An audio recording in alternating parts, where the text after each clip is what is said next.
स्वागत है आप सबका मेरे YouTube चैनल माय क्लासरूम पर। आज हम लोग 8वां क्लास का सेकेंड चैप्टर को देखेंगे। सेकेंड चैप्टर में भूमि, मृदा, जल, प्राकृतिक वनस्पति और वन्य जीव संसाधन दिया हुआ है। इससे पहले हम लोग फर्स्ट चैप्टर में संसाधन को पढ़ चुके हैं और उसमें हम लोग संसाधनों का वर्गीकरण को पढ़े थे। इस चैप्टर में कुछ प्रमुख संसाधन भूमि, मृदा, जल, प्राकृतिक वनस्पति और वन्य जीव संसाधन को पढ़ेंगे।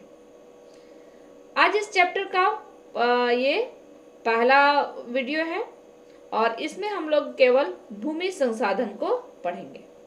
तो चलिए शुरू करते हैं।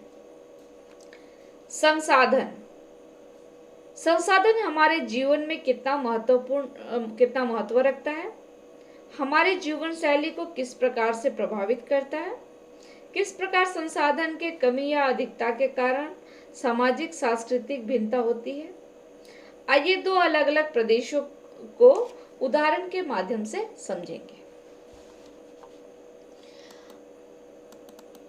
आप लोग का पाठ्य पुस्तक में दो प्रदेश के बारे में दिया हुआ है, एक अफ्रीका का तंजानिया और दूसरा है न्यूजीलैंड।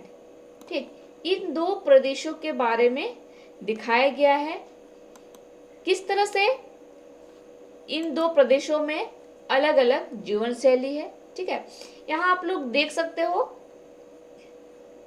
ये तंजानिया का गांव है और ये न्यूजीलैंड का एक गांव है। दोनों गांव में काफी अंतर है। किस तरह से संसाधन की अधिकता और संसाधन की कमी को मतलब जीवन शैली कैसे प्रभावित करता है, आप लोग इसमें देख सकते हो। चलिए, भूमि, भूपृष्ठ के कुल क्षेत्रफल का लगभग 30% भाग भूमि है। पूरा भूपृष्ठ को लिया जाए, पूरा पृथ्वी का जो भूमि है, अगर इसको हम लोग देखेंगे तो केवल 30% भूमि जो है वो स्थल भाग है। ठीक है, और बाकी क्या है तो जलीय भाग है। इसमें भी पूरी भूमि मानव के रहने योग्य नहीं है। ठीक है, इसमें से भी जो भूमि है उसमें से भी पूरा मानव के रहने के लिए उपयोगी नहीं है। पूरे विश्व में भूमि एवं जलवायु की विभिन्नता देखने को मिलता है। ठीक है, पूरा जो विश्व है उसमें भूमि की विभिन्नता है, हम लोग देख चुके हैं। ठीक है, तंजानिया और न्यूजीलैंड में जो हम लोग भूमि की विभिन्नता देखे, जलवायु में भी उसी तरह पूरा विश्व में विभिन्नता है। कहीं क्या है, पर्वत है, पठार है, मैदान है, मरुस्थल है, तो कहीं बर्फ से ढकी भूमि है। मैदानी क्षेत्रों एवं नदी की घाटियों में अधिक लोग निवास करते हैं। लोग कहाँ निवास करना पसंद करते हैं तो मैदानी क्षेत्रों में और नदी की घाटियों में, क्योंकि यहाँ पर क्या होता है, नदी की घाटियों में उपजाऊ मिट्टी पाया जाता है। ठीक है, समतल भूमि में लोग ज्यादा रहना पसंद करते हैं क्योंकि वहाँ कृषि आसानी से किया जा सकता है और फिर परिवहन का भी सुविधा वहाँ रहता है। वहीं उबड़ खाबड़ एवं मरुस्थलों में कम लोग निवास करते हैं। ठीक है, उबड़ खाबड़ जैसे पर्वत हो गया, पठार हो गया, मरुस्थल हो गया, बर्फीली भूमि हो गया, इन क्षेत्रों में लोग कम रहना पसंद करते हैं। ठीक है, इसलिए वहाँ जनसंख्या कम है। अधिक कहाँ है तो मैदानी क्षेत्रों में और नदी की घाटियों में। भूमि का उपयोग, भूमि का उपयोग विभिन्न रूपों में की जाती है, जैसे कृषि, वानिकी, खनन, सड़कों और उद्योगों की स्थापना। ये जो हम लोग भूमि देखते हैं, इसी भूमि में कृषि किया जाता है। वानिकी मतलब जंगल, जंगल भी इसी भूमि के ऊपर है। खनन कार्य जो होता है, ठीक है, खानों से जो बहुमूल्य पदार्थ को जो खोद के निकाला जाता है उसको खनन कहा जाता है। सड़क का निर्माण कहाँ होता है तो यही भूमि में होता है और उद्योगों की स्थापना भी इन्हीं भूमि के ऊपर होता है। भूमि का उपयोग भौतिक कारकों द्वारा निर्धारित किया जाता है, जैसे क्या? स्थलाकृति, मृदा, जलवायु, खनिज और जल की उपलब्धता। इन सब चीजों के आधार पर मतलब कि ये जो भौतिक बनावट है, इसी के आधार पर निर्धारित होता है भूमि का उपयोग किस तरह से किया जाए। स्वामित्व के आधार पर भूमि को निजी भूमि और सामुदायिक भूमि में बांटा जा सकता है। हम लोग पिछला क्लास में संसाधन जब हम लोग देख रहे थे तो स्वामित्व के आधार पर हम लोग संसाधन को 2 भागों में बांटे थे। ठीक है, आप लोग को याद होगा, और अगर याद नहीं होगा तो पिछला वीडियो आप लोग देख सकते हो। ठीक है, कि स्वामित्व के आधार पर संसाधन को 2 भागों में बांटा गया है, एक व्यक्तिगत और एक सामुदायिक। निजी भूमि पूरे समुदाय के स्वामित्व में होती है। जो निजी भूमि है वो अलग होता है, वो एक व्यक्ति विशेष उसका मालिक होता है। ठीक है, लेकिन सामुदायिक वाला में पूरे समुदाय के लोग, पूरे गांव के लोग उसके मालिक होते हैं। ठीक है, यहाँ थोड़ा सा लिखने में गलती हुआ है। ठीक है, तो आप लोग उसको सुधार लीजिएगा।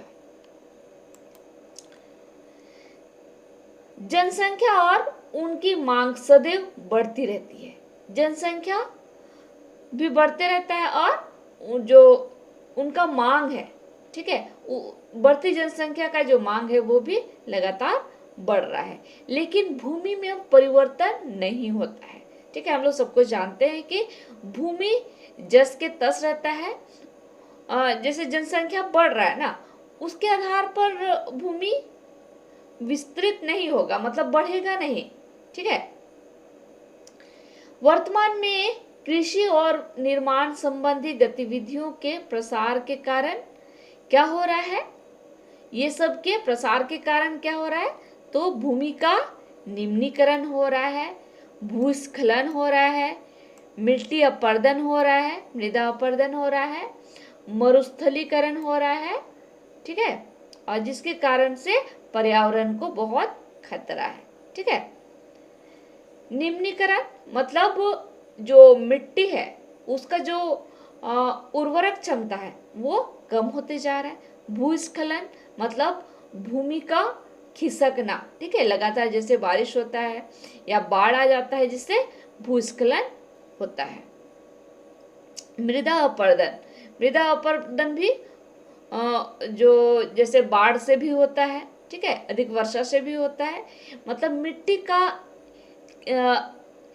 एक स्थान से मतलब कि वो खत्म होना, कटना, मिट्टी का कटना को ही मृदा अपरदन कहा जाता है। ठीक है, मरुस्थलीकरण मतलब कि जंगलों की कटाई के कारण क्या हो रहा है? तो भूमि बंजर हो रहा है, वही मरुस्थलीकरण है। ठीक, चलिए आगे देखते हैं। भूमि संसाधन का संरक्षण। जो भूमि है उस संसाधन का संरक्षण कैसे करना चाहिए? ठीक है, वर्तमान में बढ़ती जनसंख्या और बढ़ती मांगों के कारण वन भूमि और कृषि योग्य भूमि का बड़े पैमाने पर विनाश हो रहा है। जनसंख्या लगातार बढ़ रहा है और उस बढ़ती जनसंख्या का मांग भी क्या हो रहा है? तो बढ़ रहा है, जिसके कारण से भूमि पर दबाव बढ़ रहा है। ठीक है, इससे प्राकृतिक संसाधन के समाप्त होने का डर पैदा हो गया है। जो प्राकृतिक संसाधन है उसका लगातार दोहन हो रहा है, जिसके कारण से उसका समाप्त होने का डर पैदा हो गया है। ठीक है, मतलब समाप्त हो जाएगा तो फिर जो संसाधन है वो दोबारा नहीं मिलेगा। ठीक है, तो भूमि संसाधन संरक्षण के उपाय है, कुछ उपाय दिया गया है जिससे इस संसाधन को बचा के रखा जा सकता है। ठीक है, तो वन रोपण क्या करना चाहिए? वन रोपण करना चाहिए। जो वनों की कटाई बढ़ गई है उसका दोबारा से रोपण करना चाहिए, मतलब वन क्षेत्र का विस्तार करना चाहिए। भूमि उद्धार मतलब जो भूमि का निम्नीकरण हो रहा है उसका बचाव के लिए, ठीक है, कुछ उपाय करना चाहिए। मतलब रासायनिक, जैसे यहाँ आगे है, रासायनिक कीटनाशकों और उर्वरकों के विनियमित उपयोग, ठीक है। बहुत ज़्यादा आजकल हम रासायनिक कीटनाशकों और उर्वरक का बहुत ज़्यादा, मतलब जो खाद हम लोग जानते हैं उसका बहुत ज़्यादा उपयोग हो रहा है, जिसके कारण से भूमि का जो उपजाऊपन है वो समाप्त हो गया है, ठीक है। तो इन सब चीज़ों का कम उपयोग करना चाहिए, ठीक है। उसके स्थान पर जैविक खादों का उपयोग करना चाहिए। अति पशुचारण पर रोक, अति पशुचारण पर रोक, ठीक है। बहुत ज्यादा पशु चराने से भी क्या होता है, तो जो घास या छोटा पौधा जो है वो समाप्त हो जाते हैं, जिसके कारण से जो भूमि में जो पकड़ रहता है वो समाप्त हो जाता है और भूमि का कटाव होता है, ठीक है। तो ये सब चीज जो है ये संसाधन संरक्षण के लिए उपाय दिया गया है, ठीक है। ये सब चीज को लागू करना चाहिए, जीवन में उतारना चाहिए। चलिए थोड़ा सा यहाँ पर हम लोग देखेंगे भूमि का उपयोग, ठीक है। ये भूमि का उपयोग अलग अलग प्रदेशों में अलग अलग है, ठीक है। थोड़ा सा देख लीजिए आप लोग। ऑस्ट्रिया एक देश है, ठीक है। वहां पर फसल भूमि, ठीक है, फसल या कृषि भूमि भी उसको कह सकते हैं, वो केवल 6% है। वही चारागाह भूमि कितना है, तो 56%, बहुत ज्यादा चारागाह भूमि है। वही वन क्षेत्र कितना है, तो 14% है, ठीक। वही हम लोग भारत का देखेंगे तो भारत में कृषि भूमि अधिक है, ठीक, कितना है, तो 57% है। वही चारागाह भूमि कम है, कितना है, तो 4% है। वही वन क्षेत्र 22% है। वैसे ही अलग अलग हम लोग प्रदेश का देखेंगे तो जैसे जापान का देखेंगे तो जापान में कृषि भूमि कम है, ठीक। वही चारागाह भूमि इसका और कम है, 2% है। और वन क्षेत्र इसका बहुत ज्यादा है, क्योंकि जो जापान है वो पहाड़ी क्षेत्र है, इसलिए यहाँ पर वन भूमि अधिक है। तो इस तरह से भूमि का उपयोग अलग अलग प्रदेश में अलग अलग है, ठीक। तो इस तरह से आज हम लोग भूमि को बहुत अच्छा से समझे हैं, ठीक है। मैं उम्मीद करती हूँ कि आप लोग भी बहुत अच्छा से समझे होंगे, ठीक है। और अगर एक बार में समझ में नहीं आता है तो इसको रिपीट कर करके देखिएगा, ठीक है। और कहीं भी अगर कंफ्यूजन हो तो आप लोग कमेंट बॉक्स में कमेंट करके पूछोगे, ठीक। और आज के लिए हम लोग वीडियो यहीं तक रखते हैं, यहीं से हम लोग अगला वीडियो में आगे बढ़ेंगे।